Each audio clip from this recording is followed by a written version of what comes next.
This is episode 272 of the Rio Grande Foundation's Tipping Point, New Mexico. I'm Paul Gessing, president of the Rio Grande Foundation, New Mexico's free market think tank. You can find out more about the foundation at riograndefoundation.org. I am very pleased to be joined, I should say, by John Boyd of the Boyd Company Incorporated. He is a site selector, and although his company, I believe, is still based in New Jersey, John is joining us again. We talked back in April, right as COVID was kicking off.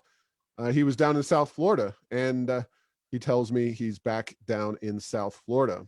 And we'll have to talk briefly about that, but welcome to Tipping Point, New Mexico, John. Hi, Paul. It's great to see you again. Yeah, good to be with you. And you are our go-to when it comes to businesses and site selectors. And you came out to New Mexico to help with some public policy initiatives we were working on a few years ago. And we've definitely kept in touch over the years. And back in April, obviously, things were just getting rolling with the whole COVID situation. Depending on where you are in the country, you're either just starting to come out of it, or maybe in South Florida under their governor, Ron DeSantis, it seems like life is moving closer to normal. So talk a little bit just before we get started about your own personal movements between the New Jersey and Florida areas and your experience in the relative openness of their economies thanks to COVID and the governor's decisions. Yeah, so our firm is based in Princeton. I live and work primarily here in South Florida, and we have been able to avoid the types of lockdown restrictions that you're dealing with now in New Mexico, and of course, New York, New Jersey, and California are under very strict lockdowns. Although I saw today Governor Newsom is going to begin easing some of those restrictions. But it's great to be with you. I think this is a much better backdrop behind me here in South Florida versus my office in New Jersey. And I always joke, if you were looking out my window in New Jersey, you'd see all the U-Hauls lined up. Everybody moving out of New York and New Jersey for lower tax states like Florida and the Carolinas. Yeah, well, definitely when you're talking New Jersey and Florida, that is a very big difference in terms of policies, let alone weather. But my goodness, just talk with us because this is integral to the broader discussion about corporate relocations.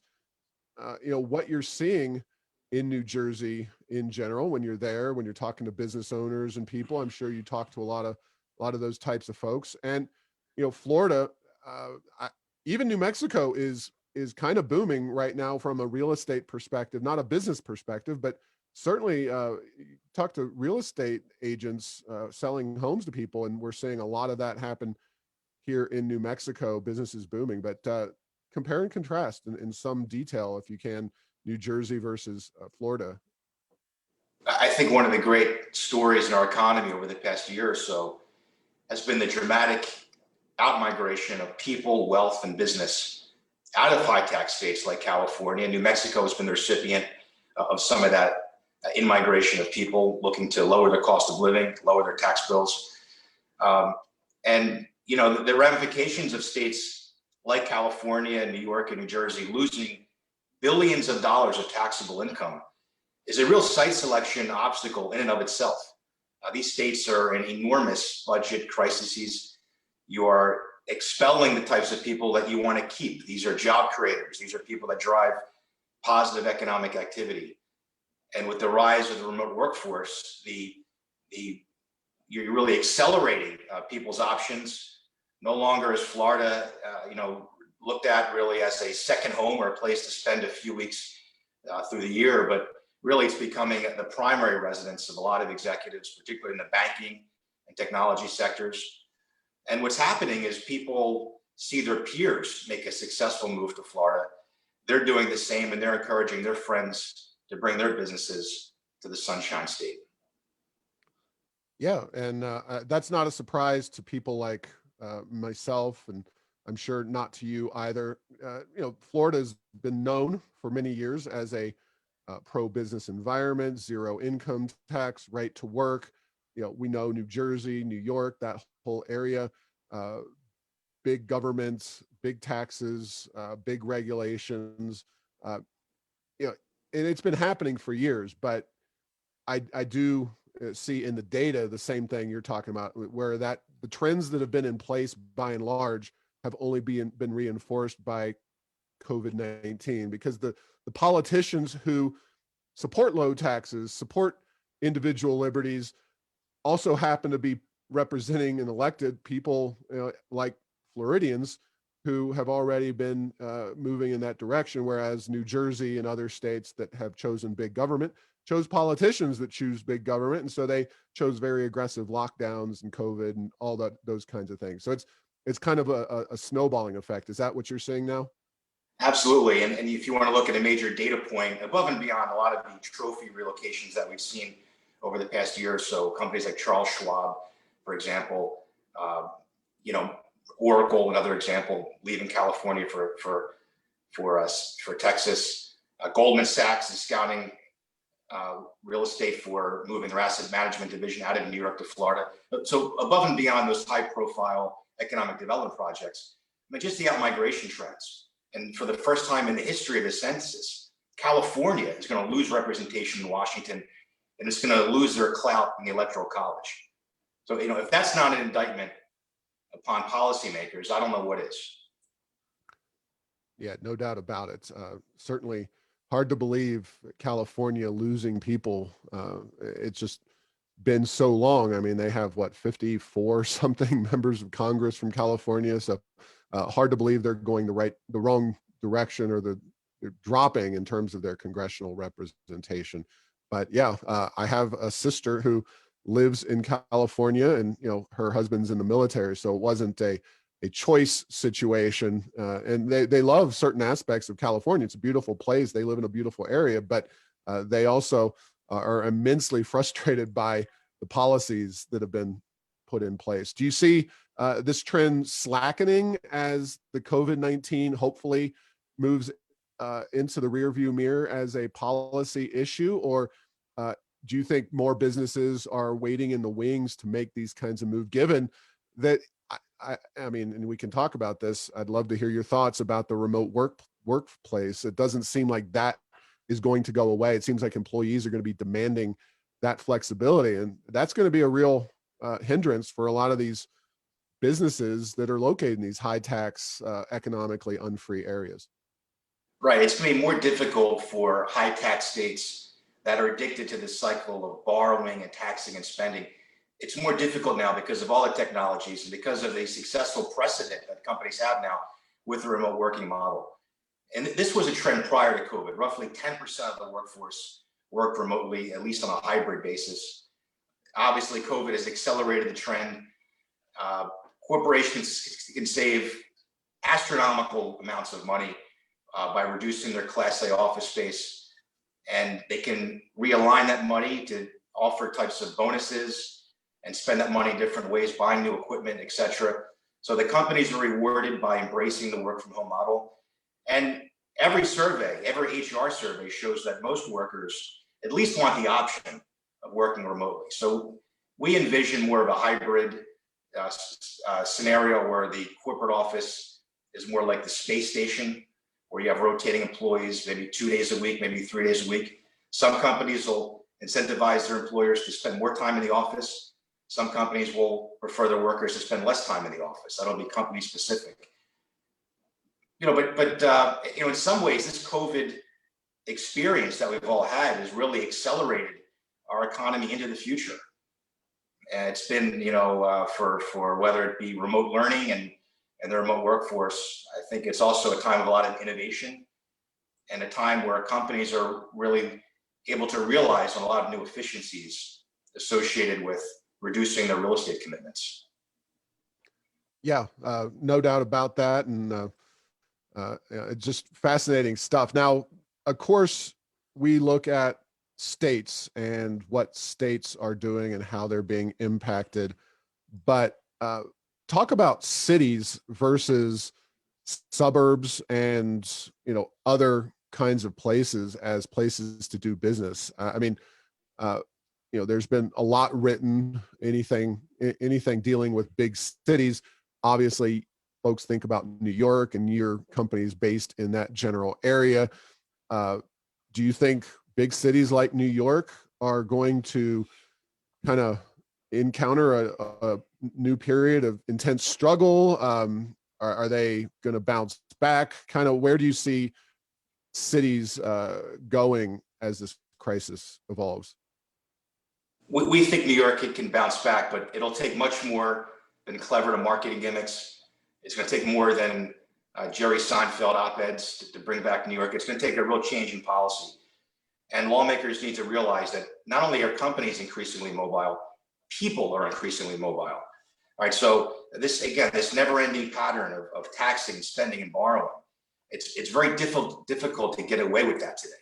So when you factor in a lot of the anti-business social legislation and social unrest that makes cities a more difficult place to do business today, all of that has led more for momentum to more rural markets and more suburban markets.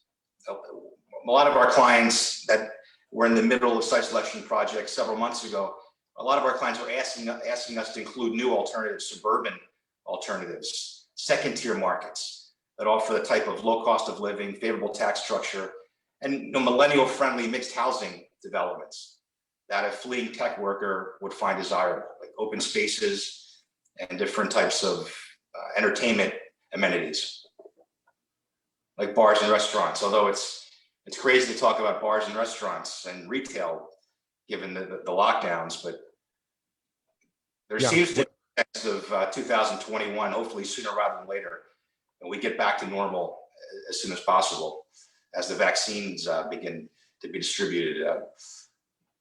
Well, do you think bars and restaurants, and I know they're probably not exactly your bailiwick, but they are in many ways the last mile there. They're kind of the last groups when you're doing a development that, they follow the other people. Do you do you think they will change dramatically, bars and restaurants, as we move forward, or you think basically once they open up, people kind of live their lives normally when it comes to those kinds of places? I would like to think so. I think Americans want to get back to normal when it's safe to do so.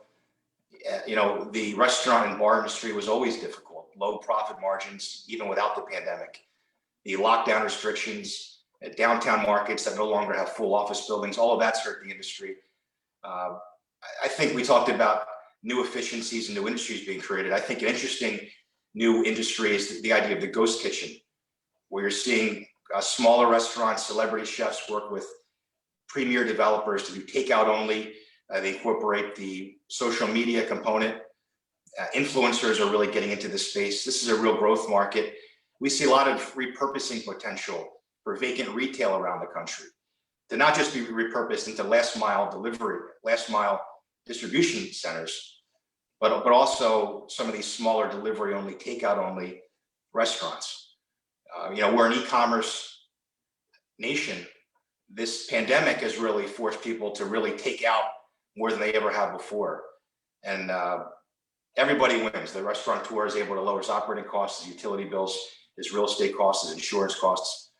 So I think that'll be another industry that we see, especially in a lot of the mixed use developments that may be hesitant to come on board with a full scale restaurant, but some sort of more of a hybrid.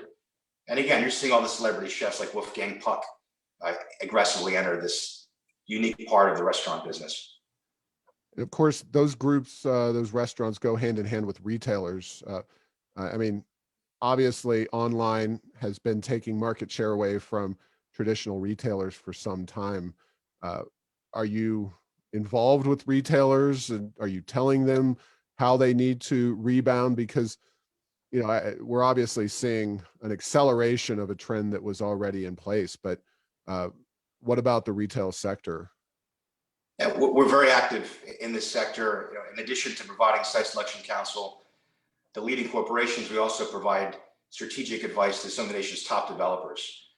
And over the past several years, while we've been working to identify repurposing opportunities, for things like lab space and last mile distribution centers. It's important to remember that some of the nation's most prized real estate is vacant retail or soon to be vacant retail. Okay, because of, think about how malls are typically located. They're usually located next to major population centers, off a major transportation corridor. There's signage from a major highway. There's plenty of parking. There's open architecture, which reduces repurposing construction costs. So we're going to see that be a bright spot in our economy. Lab space, I think, even post-COVID, this idea of healthcare delivery, we're seeing converted retail space play a role in the vaccine and therapeutic distribution. I think we're going to continue to see that post-pandemic for things like diabetes and cancer. And a lot of smart developers are working with private sector leaders to identify these opportunities.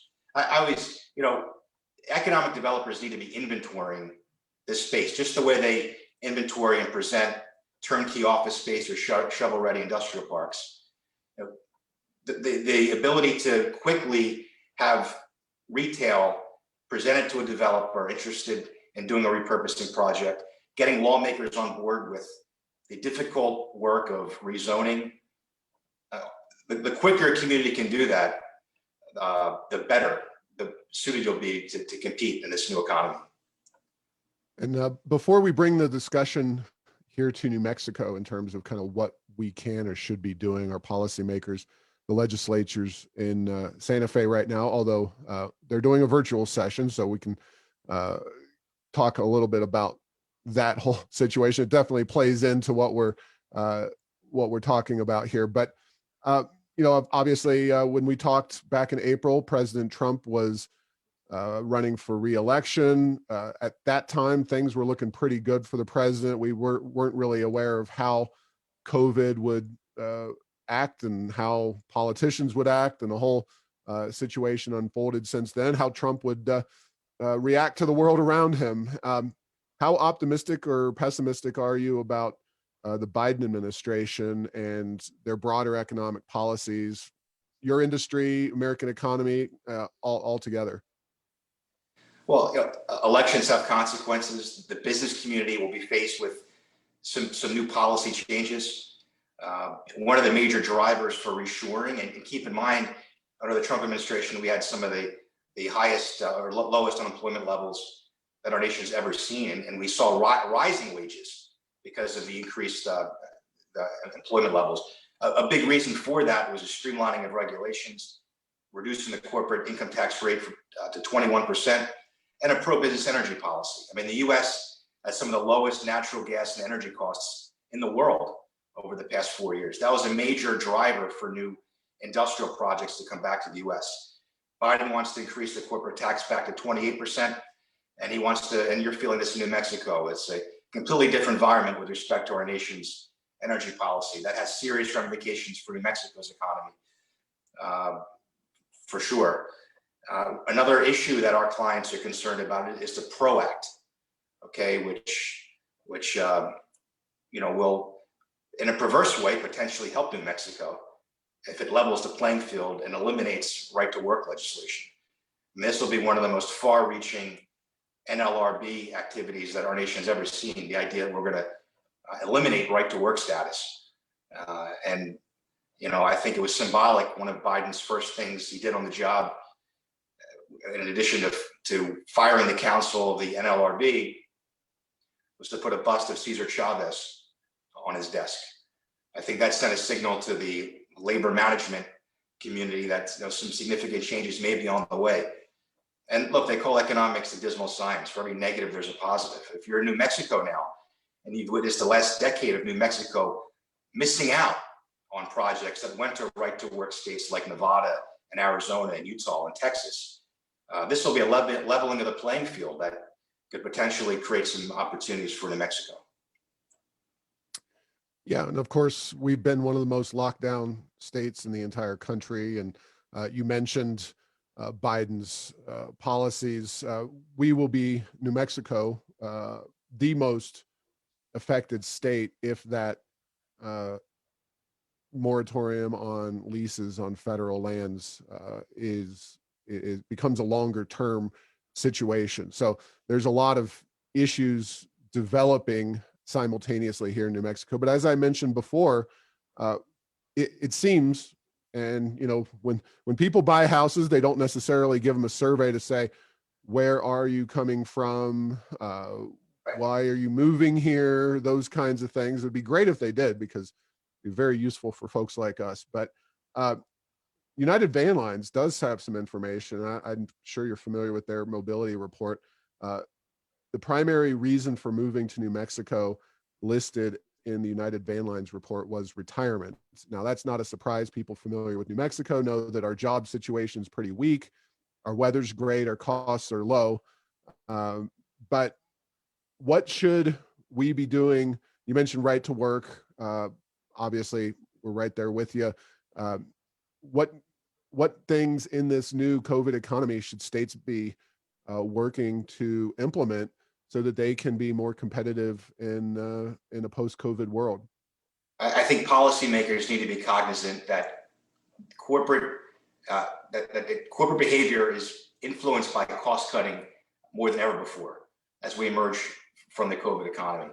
And our site-seeking clients are really focused on traditional business climate factors, like the fiscal health of the state. When New Mexico is facing $1 billion potential of a budget shortfall, that's a red flag to a site-seeking company.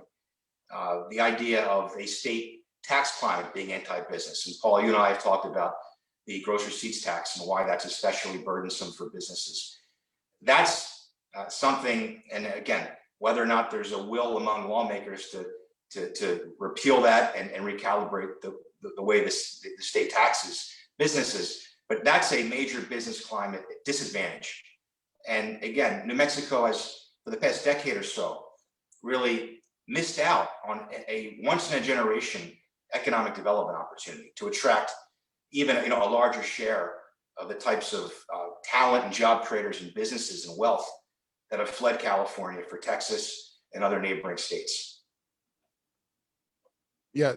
So do you think there will be lasting scars in terms of states that have been locked down? Like, California is one, but New Mexico is another. Like, our kids have not been in public school by and large since uh, the mid March, when things really started to get locked down. Like, do you think there are businesses or industries that just decided we're done in X, Y, and Z state, uh, and they're going to move elsewhere, even if they haven't done so yet? Uh, is that something that you see happening? We are seeing that, and we're seeing executives, talk about that anti-business mentality among regulators and among politicians in highly regulated, high-tech states like New York and California. We hear that. We hear that all the time. I mean, Elon Musk was a very vocal advocate for Texas when he did his gigafactory in Austin, and talked about how Texas really is a partner with the private sector in creating a strong and vibrant economy. Where in California, job creators and businesses are almost regarded as the antagonist. Okay, just a few months ago, you had a California legislator tell Elon Musk to go F himself. Okay, this is one of the largest private employers in the entire state, and that's how a lawmaker would talk to him. I mean, it's very telling and a sharp contrast to how lawmakers and regulators in Texas treat businesses and job creators. Yeah, Texas is definitely a more friendly state, but Right. They've in many ways, you could argue that maybe Texas is almost being overplayed in some instances.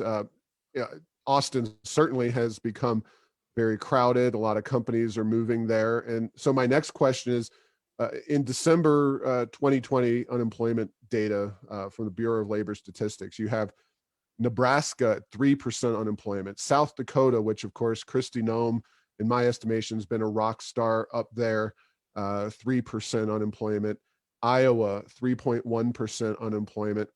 Uh, do you think some of maybe these flyover states that have obviously, and I say the term flyover, I'm a Midwesterner, but South Dakota, I mean, it's it's got plenty of land. Let's just put it this way.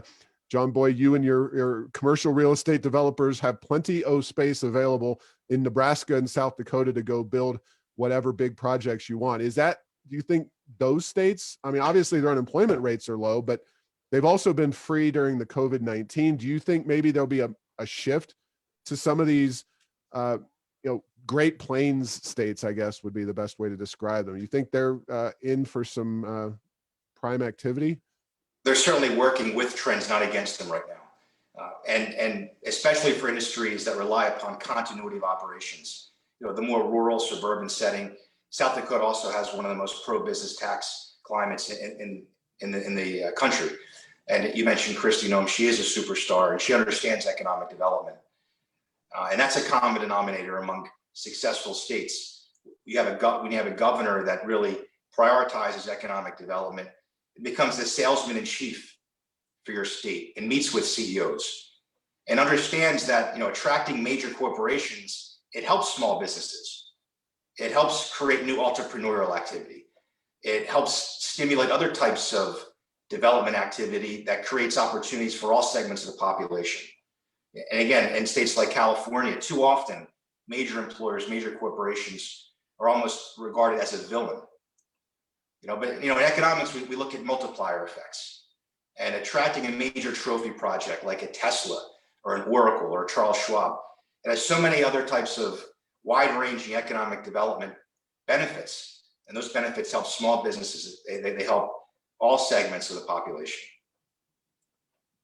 Yeah, it's impressive to see South Dakota doing so well, and it's obviously attributable, at least in part, to Kristi Noem and her leadership in that state. And we're envious here in New Mexico of that kind of not just openness in terms of the economy, but somebody who really seems to get economic development and economic growth. Well, we've got a little bit of time left. Is there anything you're talking about moving forward that we haven't really touched on? I know you talk a lot about incentives, and we kind of aren't always on the same page in incentives. And I get, I get why that is the case. Are incentives still large factors in where businesses are moving? Or, what I would see maybe, and maybe I'm wrong, is businesses maybe sometimes feel like they've been trapped into a badly governed state because of incentives. So maybe incentives don't matter as much as they might have been led to believe at the outset. But anything that is out there, a trend that you're looking at that maybe we haven't discussed yet? Yeah, and again, I recognize incentives are very contentious today. There's a weariness among the public and among lawmakers of giving large companies subsidies, but we regard incentives really as a necessary evil. Our clients expect incentives as a matter of due diligence. I mean, C-level executives, board members, and shareholders expect incentives as a matter of just being fiscally responsible and not leaving money on the table. We're in an era of corporate cost cutting, and companies are looking for every financial edge possible. A great example is New Jersey, my home state. If you remember, Phil Murphy ran on a platform largely of eliminating corporate welfare. He wanted to eliminate Governor Christie's Grow New Jersey Incentive Fund. One of the first things he did when he took office, in fact, was to put together a task force to study incentives and figure out a way to dismantle them.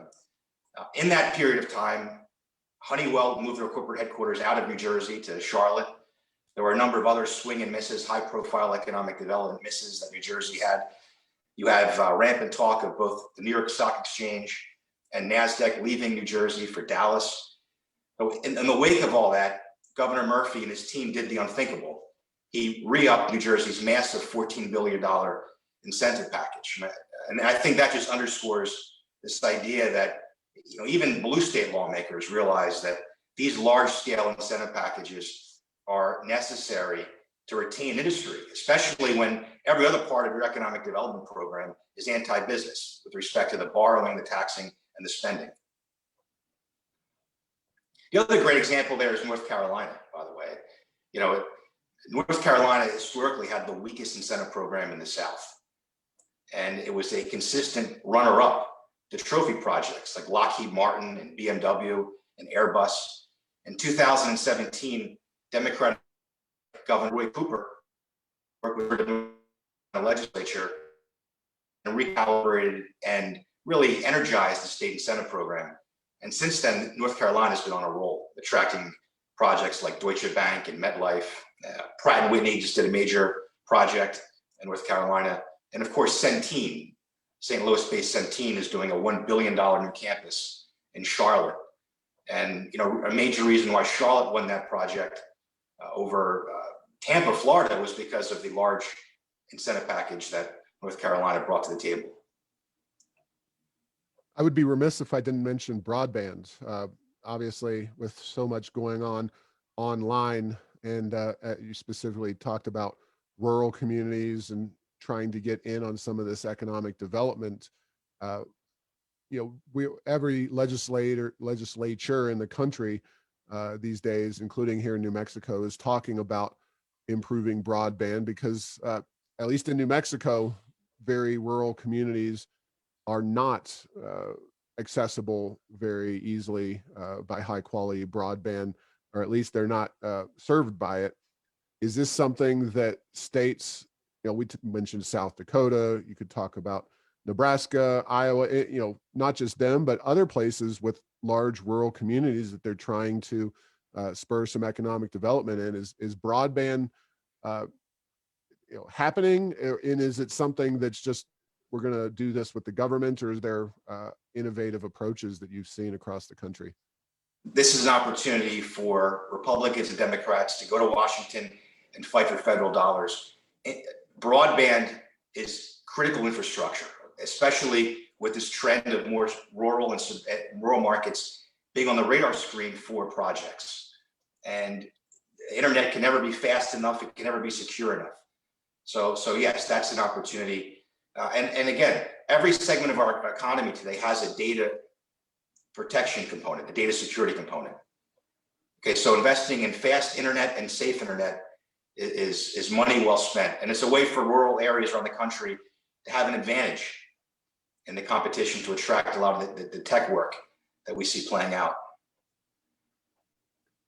Yeah, it's something that we would like to see in New Mexico, at least, some taxes and regulatory burdens to broadband deployment removed. And we have more issues than probably most states because our rural areas are so dispersed and relatively poor and devoid of businesses in ways that even other areas, because partially I think federal lands impact things as well. But those federal lands and the beauty that we have in New Mexico are some of our biggest selling points. So it's a double-edged sword. I can imagine that somebody looking to live somewhere where they won't be impacted by a future lockdown, if it were to happen, might not be as inclined to hang out in North Dakota or South Dakota or Nebraska simply because the outdoor amenities. And is that are those amenities something that people are increasingly asking for? And Yes. How do you market that? That's a common denominator among some of the more successful mixed-use developments. They have that outdoor recreation, bike trails, open spaces. That's obviously in favor today, given the COVID epidemic. But even post-pandemic, I mean, COVID in many ways did what 9/11 did, and it just exposed the unique vulnerabilities of major urban areas. I mean, the idea that a major event, whether it be man-made or a natural disaster, could lead to a shutdown of an entire economy. All of that, gives companies and businesses, especially ones that emphasize and prioritize continuity of operations, another motivation to at least explore options in a more suburban or a more rural alternative. Yeah. All right. Well, thank you, John. A lot of great information here. And in case folks are listening and want to hire your company for some kind of site selection enterprise, why don't you give them your contact information any way that you can be reached? You can follow us on Twitter. Our handle is The Boyd Company. If you go to our website, theboydcompany.com, there's a link to our Twitter site. And Paul, I'm looking forward to seeing you in New Mexico, hopefully this year, if we get back to a normal travel situation again. Absolutely. And before I let you go, now your company is based there in Princeton, New Jersey, Yes, but you are increasingly personally based in South Florida. Now, without getting into too much detail about your own enterprises, is it something that you would consider a full move to New Jersey, or are you up in the New York, New Jersey area for reasons that might not be necessarily directly bottom line related, shall we say? I'm looking forward to spending more time in New Jersey for business and for personal reasons. Once we get back to more of a normal travel scenario, and again, hopefully that happens sooner rather than later. But I've always had a presence in Florida. Our firm has been very active in this market over the years with clients like Royal Caribbean, TD Bank, Pratt and Whitney is a client of ours, Office Depot is a client of ours. So we've always been very active in this market, and we're really in the middle of this really unprecedented growth and unprecedented interest that our clients and our developer clients have in doing projects in Miami-Dade and Broward County and West Palm and Palm Beach County. All right. Well, that was a very politic answer, and I appreciate that. Definitely you want to have a foot in that big metro area there, New York, New Jersey. It's something that is really still a huge economic driver. And I have to say that on New Year's Eve, it was quite, not disappointing. I fully expected it, but the ball dropping there on Times Square is an icon for all of us, going back to, in my case, my childhood days, and seeing that happen. And now living in New Mexico, unfortunately, we don't do like a big green chili drop in the middle of Albuquerque or anything. They actually replay the ball dropping in New York City. So hopefully, maybe not yourself, but a lot of your friends and clients and family members are there in Times Square, all enjoying New Year's Eve 2021 into 2022, and things are by and large back to normal. And that would be a great I agree. treat for all of us. So I love the Big Apple. I love New York. I love New Jersey. good deal. All right. Well, thank you for your time today, John, and appreciate all that great information. Thanks for listening to this week's show. Make sure to get the latest edition of Tipping Point New Mexico by subscribing at Apple Podcasts, Stitcher, and Spotify. You can post or comment on this and other episodes on Facebook and Twitter, and tell Google Home to play Tipping Point New Mexico. Thanks to Path 3 Marketing for producing this show.